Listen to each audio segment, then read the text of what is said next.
Okay, so I'm here with Steve Young of FreeFall RC Podcast, and we have a new helicopter, the long-awaited OXY 4, and Steve is ready to mate in it. Yeah. But I said before we do that, so in case anything bad happens, let's talk about you're trying to jinx it right No, there? I'm not saying that. I'm just saying let's look at the helicopter and talk about what we have in there. Sure. So, all right, right off the bat, tell me about the build. What was the build like? Okay, so the build is very similar to an OXY 3, OXY 2. Okay. Okay, so I mean, if you built an OXY Heli before, it's very similar. Only key point differences I'd point out real quick is it finally has a driven tail. Okay. So that's awesome. I don't know if it can auto. I know. We'll I mean, someone who knows how to auto should be able to auto it. Somebody's motor should shut off on them. You know, but for me, I probably wouldn't be able to auto this. But on the motor mount, it has an additional carbon fiber plate. Oh yeah, I so see it that now. reinforces it. Okay. It's 2mm carbon fiber, so it's pretty thin, but with the reinforcement, it definitely thickens it up. Same thing for your canopy mounts, just like the OXY 3s. As far as the electronic setup, you have a pretty good range of servos you can go with. Obviously, you need micro servos for the Cyclic. Okay. So I have BK 3001 HVs on here, the little blues. And then for the tail, that's where you really have the option. So you can go with a micro 3005 or you know, maybe a MKS. What's the MKS version? 95i, I believe, or 93i. All right. Or you can go with a mini servo. Okay. It does come with, you know, you can extend the distance, and it comes with a carbon fiber bracket, so you can use a mini servo in here.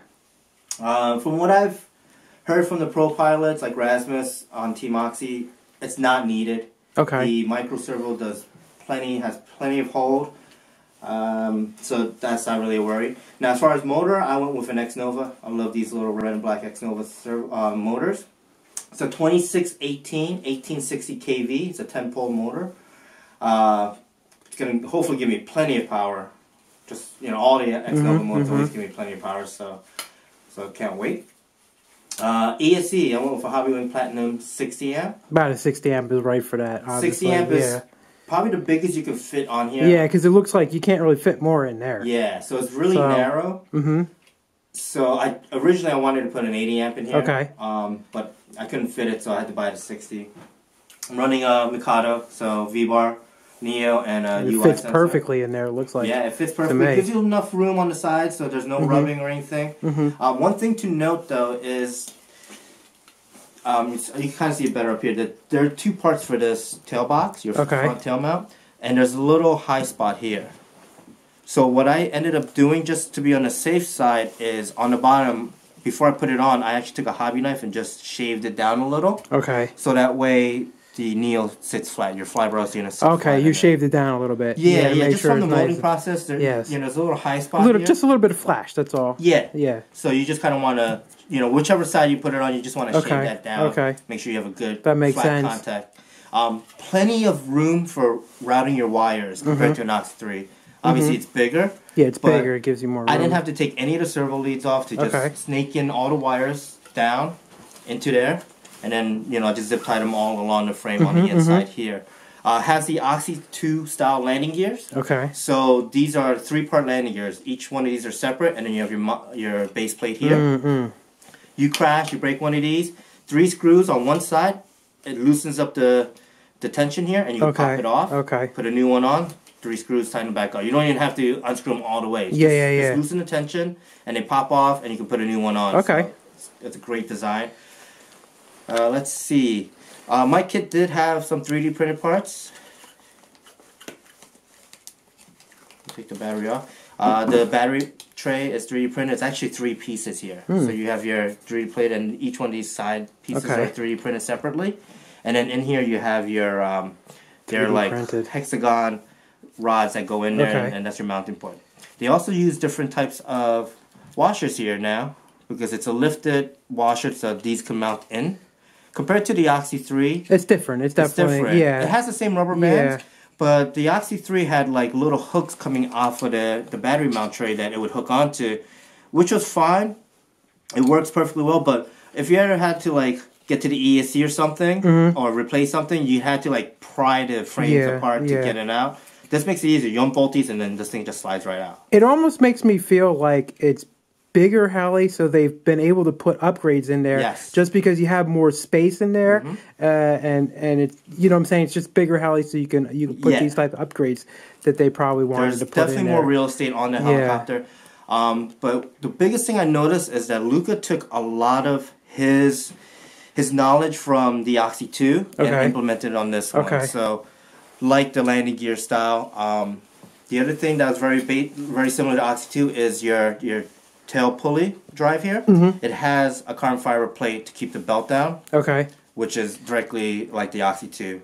So that's real nice. Oh wow, yeah, I see that. It's like carbon fiber there. Yeah, it's a carbon fiber plate that you bolt onto. That is really nice. And this belt drive is the pulley is aluminum. Which is awesome. You got your Delrin main gear, so it's gonna do good with the heat, and also, you know, when it crashes, it'll strip. It'll be your failure point. Another key point to look at that's different is your tail pulley guide here.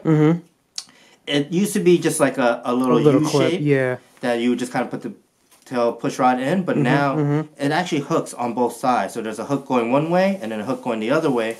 You put the tail rod in and then you twist. So it locks it in. This isn't, you know, it's still smooth, but it locks it in. So that's nice. Let's see here. I like the, you know, the one thing I like about the OXY, I always appreciated, especially on my OXY 3, you know, it's just that one boom, that one solid piece boom. You know, Synergy, I mean, other companies are doing that too, but it's just, the OXY 3 was probably the first one I saw like that. I would say, it does simplify things nice. And I remember from experience, my boom was incredibly tough. And you could kind of bend it back if you want. A couple other key points that I know is, you know, as in all OXY kits, especially the 3, they have the mounting block that goes in here. There's also one in the front now. So that way your belt has never has a chance to twist inside the boom when you take them in and out, or if you have to adjust it or maintenance on it. I love the tail pulley. It's now a 2-piece. The shaft is separate from your pulley itself, so you can upgrade that without having to replace your whole tail pulley shaft. And it's nice. It's a nice smooth. The operation on this it's very nice and smooth. And like I said, the driven tail is just amazing. So wow. It does look nice, and canopy looks very sharp. Yeah, the canopy is totally redesigned, take a look at the canopy. Too, so let's kind of take a look at that. It's kind of hard to capture in video, I think, but it's very contoured. You can see on the side, there's a big bump right here that goes all the way to the back. This is also very closed in. Get good coverage on air, flow over your swash and everything. It's still pretty tight for me to put on. I got to get used to this. This is a real tight point here to get around your main shaft and your swash, your head. But you know, over time, especially when the weather warms up, this will get a little more flexible. So as usual, super bright canopy, right? The orange, yellow, and the blue. It just pops. It's really going to pop in the air once we get outside. Yeah, so. I can't wait till they have a red boom. Hint, hint, OXY. Because I remember having the red boom. I love the red boom on my OXY 3, so I'm just praying that it comes out soon, too. Yeah, it's so easy to see. Don't quote me on it, but I'm pretty sure Luca will get that out there, too. So, yeah. Pretty sweet. It's interesting because it looked... When I first saw it, it's like, I don't know, I'm used to seeing the OXY 3. It just looked bigger than I expected it to look. It looks really big. Yeah, I'm like, wow, it's big. So, when can we get an OXY 5? Hopefully soon. I don't know. And then an OXY 7, I'm done. I'm sure that's the next on the list, I hope. As far as battery choices, I have several things I want to try out. These are for my OXY 3 6S and my Mini Comet that I use these. I don't know if they're going to fit. The battery types probably won't fit on these because they're just really thick batteries. But I have for my Goblin 380 and 1800 I might try. If that fits, I'll go with it. But these are the two main sizes that I probably will go with. There's a 1250 or 1350. 1200 or 1300 depending on your brand. So, yeah, we'll give these a shot and see how it goes. Yeah, I mean, I could see this Heli being a big hit because it just seemed to me a lot of people made a lot of flying progress in their skills from flying like the OXY 3. Because you could go out there, you could fly it. It wasn't like a big crash cost, and it was so well built, and it flew so well that you really did progress on your skills. Yeah, one of the things I did a lot on my OXY 3. Yep. I know you did on your OXY 3, Kevin too. Yeah, all of us. I think this is going to be a big hit because everyone who flown an OXY 3 was like, we want something bigger. Yes. We need something a little bit bigger, a little more visible, a little more hang time, better disc loading. So this, especially stretched to a 360, I think is going to fit the bill for a lot of folks. Okay. And one of the things when I was building this and I laid all the parts out on the table, it's not a lot of parts. The parts count is low because you don't have boom supports, you don't have all these extra things to kind of have to worry about. That it fit on the OXY towel, which isn't that big of a towel. Yeah. So that was cool. And that means it's good for when you do hit it in the ground, when it takes a dirt nap. Which will happen at some point. Probably Kevin's will be on the maiden flight. When those cases happen, you know that it's gonna probably be like a main gear, main shaft, maybe a spindle, maybe an arm or a link. But that's usually about it. Sometimes a tail boom, depending on how you go in. But usually on an OXY, the main things that crash are your main gear and some of your main shaft and spindles and stuff and links. It's never that serious. And of course with links, you get everything in twos, right? So you order a set of main gears, you get 2 main gears, main shafts, 2 main shafts, spindles too. So it's great. You have besides being cheap for the cost of the parts, you have basically a spare crash once you buy the parts. So there are a couple options you can get for this helicopter. You have looks like there's a DFC head you have on there now, right? DFC is the default head that comes with it. Okay. And there's an optional fly barless head you can get. So you can see on the head block, it has for your following arms. Okay. And even on the swash, it just doesn't have the ball, but you can put the ball in there to put the following arms in there. And then go with the traditional. I love how they already have the options and upgrades before it's even out. I have the stretch kit, which comes in a package.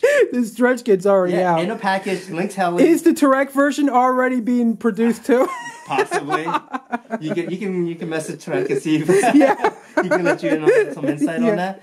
But with the stretch kit, it comes with a new boom. It comes with the tail push rod and a new belt. Okay. All in a package, ready to go. The only thing optional that you might want to look into is getting a smaller tooth pulley gear in the back to kind of speed up the tail for the longer boom. It does come with 2 sets of blades, 68 millimeters and 62, I believe. Okay. And one of the great things is the texture. It's really sweet looking. Feel that texture. Yeah. It's textured just like carbon fiber look, right? Which is supposed to help grab the air as it transitions back and forth. And also, I don't know if you can zoom in on that. This is the biggest thing is it has the size of the blades in there. I love that it's marked with the size of the blade.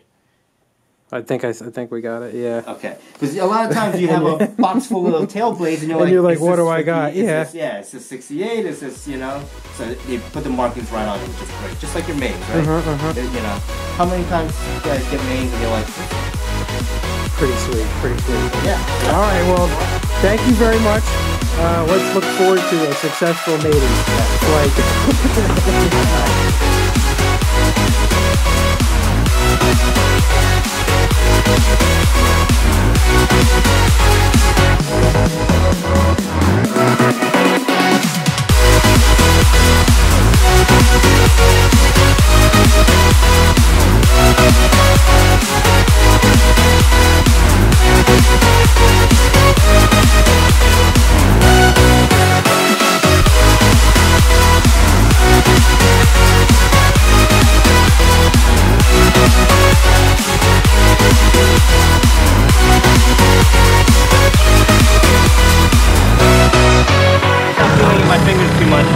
Yeah, that could be a problem. Hearing from the phone. Oh, it's so freaking bright out. I know. That's what we get for flying in pretty much 0 degree. No, I just recorded locally. Awesome.